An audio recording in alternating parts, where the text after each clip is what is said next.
শীতকাল যেহেতু চলছে এই সময় হাঁসের মাংসের চাহিদা অনেক বেশি পরিমাণে থাকে। সঙ্গে যদি লেবু পাতা মুরগির মাংস হয় আর সঙ্গে যদি 2-3 রকমের পিঠা থাকে আর পিঠার প্রাইস যদি হয় মাত্র 10 টাকা, তাহলে তো মজাই হয়, তাই না?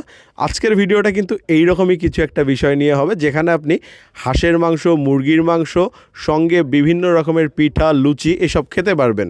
খুব কম বাজেটের মধ্যে আপনি এখানে খেতে পারবেন। আপনার কাছে যদি 100 টাকা বা 110-20 টাকা থাকে, তাহলে আপনি এখানকার খাবারগুলো কিন্তু ট্রাই করে দেখতে পারবেন। তো আমি আজকে চলে আসছিলাম এই রকম একটা জায়গায়। চেহারার অবস্থা খুব একটা ভালো না, তবে খাবারের অবস্থা দেখে আমার মন কিন্তু খুশি হয়ে গেছিলো। দেখতেই পাচ্ছেন যে হাঁসের মাংস নিয়েছিলাম, মুরগির মাংস নিয়েছিলাম, সঙ্গে লুচি নিয়েছিলাম, এছাড়াও আরও 2 ধরনের পিঠা নিয়েছিলাম। যেমন এখানে আপনার ছিটা পিঠা ছিল, তারপরে চাপটি পিঠা ছিল। চলেন এবার এনাদের লোকেশন শেয়ার করি, পাশাপাশি খাবারের কোয়ালিটিটাও আপনাদের সঙ্গে শেয়ার করি। আমি গিয়েছিলাম বাঙালি ভোজন। এই বাঙালি ভোজন হচ্ছে রংপুর সরকারি কলেজ মোড়ে যে ফুচকার দোকানগুলো আছে না, ওই লাইনেই নতুন একটা খাবারের দোকান। এই খাবারের দোকানে হাঁসের মাংস দেখে গিয়েছিলাম, হাঁসের মাংস নিয়েছিলাম, পাশাপাশি আমি এখানে মুরগির মাংস নিয়েছিলাম। মুরগির মাংসটা নেওয়ার কারণ হচ্ছে মুরগির মাংসটা লেবু পাতা মুরগির মাংস একটু আনকমন লাগছে আমার কাছে, এই কারণে। সঙ্গে আমি ছিটা পিঠা নিছিলাম, ছিটা পিঠার প্রাইস হচ্ছে 10 টাকা। সঙ্গে নিছিলাম লুচি আর সঙ্গে নিছিলাম হচ্ছে চাপটি পিঠা। চলেন এবার তাদের খাবারগুলো এক এক করে ট্রাই করে দেখি। প্রথমে কোনটা ট্রাই করব বুঝতেছিলাম না, শীতে একটু অবস্থা খারাপই ছিল, কারণ রংপুরে কিন্তু মোটামুটি খুব ভালোই শীত পড়ছে। প্রথমেই আমি এখানকার লুচিটা ট্রাই করব। লুচির সঙ্গে আমি এই যে আপনার লেবু পাতা মুরগির মাংস আছে এইটা ট্রাই করব। এই লেবু পাতা মুরগির মাংসের প্রাইস হচ্ছে মাত্র 80 টাকা।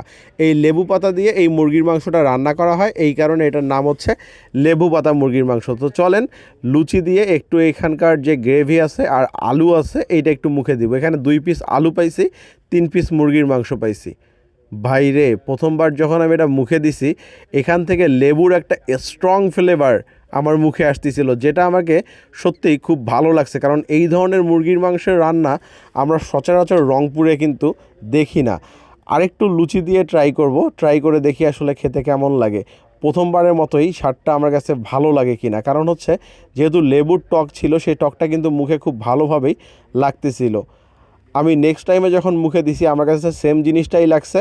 এইটা আপনাকে ডিফারেন্ট একটা টেস্ট দিবে। আপনারা অবশ্যই এই লেবু পাতা মুরগির মাংসটা ট্রাই করে দেখবেন। 80 টাকায় আমার মনে হয় হতাশ হবেন না, এটা আমার কাছে বেস্ট লাগছে। এবার আমি এখানকার চাপটি পিঠা দিয়ে এখানকার যে হাঁসের মাংসটা আছে এইটা ট্রাই করব। সঙ্গে কিন্তু তারা শশার কুচি আমাকে দিয়েছিল, আপনাদেরকে না দিলে আপনারা চেয়ে নেবেন। মাঝে মাঝে একটু শশা খেলে আপনার খাবারের ইচ্ছাটা আরও বেড়ে যাবে। এই যে আপনার চাপটি পিঠা আছে, এটার সঙ্গে আপনার ধনে পাতার একটা তারা চাটনি বলেন বা ভর্তা বলেন, এটা দিয়েছিল। এইটা দিয়ে চলেন একটু মুখে দিয়ে দেখি আসলে খেতে কেমন লাগে। ধনে পাতা একটু মেখে নিলাম, মেখে চাপটি পিঠাটা মুখে দিলাম। আমার কাছে চাপটি পিঠার স্বাদ অনেক ভালো লাগছে, আর সঙ্গে ধনেপাতা ভর্তাটাও খুব ভালো যাচ্ছিল। এইবার চলেন এখানকার হাঁসের মাংসটা ট্রাই করব। হাঁসের মাংসের মূল্য হচ্ছে 100 টাকা। 100 টাকায় এখানে আপনি 3 পিস হাঁসের মাংস পাবেন। প্রথমে হাঁসের মাংসের গ্রেভিটা দিয়ে ট্রাই করি। এখানে কিন্তু সব কিছু মাটির পাত্রে দেয়া হয়। চলেন আপনাদেরকে একটু হাঁসের মাংসের কোয়ালিটিটা দেখাই। হাঁসের মাংসটা খুব সহজেই কিন্তু খুলে যাচ্ছিল, মোটামুটি নরম ছিল, আর মাংসের কোয়ালিটিও আমার কাছে ভালোই দিছে। আপনারা যখন খাবেন হয়তোবা কোয়ালিটিটা একটু দেখে বুঝে নেবেন, কারণ সব সময় হাঁসের মাংসে হাড়ের পরিমাণটা বেশি থাকে। বাট আমি যে পিসগুলো পাইছি আমার কাছে মোটামুটি পিসের কোয়ালিটি ভালোই মনে হয়েছে। এবার চলেন সিটা পিঠা দিয়ে ট্রাই করব। সিটা পিঠার মূল্য হচ্ছে 10 টাকা।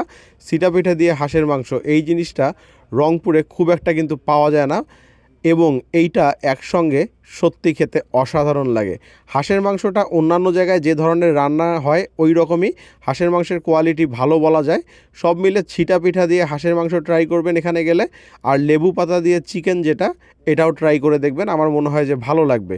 সব মিলে এখানকার খাবারের যদি রেটিং করতে বলেন, তাহলে সব মিলে যদি বলা যায় তাহলে 8 আউট অফ 10। সব মিলে মোটামুটি আমার কাছে ভালোই লাগছে। তো আপনারা এখানে যেতে পারেন, যে এখানকার খাবারগুলো ট্রাই করে দেখতে পারেন। ভিডিওটা ভালো লাগলে লাইক, শেয়ার, কমেন্ট করবেন। পেজে নতুন হলে পেজটা ফলো করবেন। ইউটিউব চ্যানেল থেকে যদি আপনি আমার ভিডিওটা দেখে থাকেন, সাবস্ক্রাইব মাস্ট। আসসালামু আলাইকুম, আল্লাহ হাফিজ।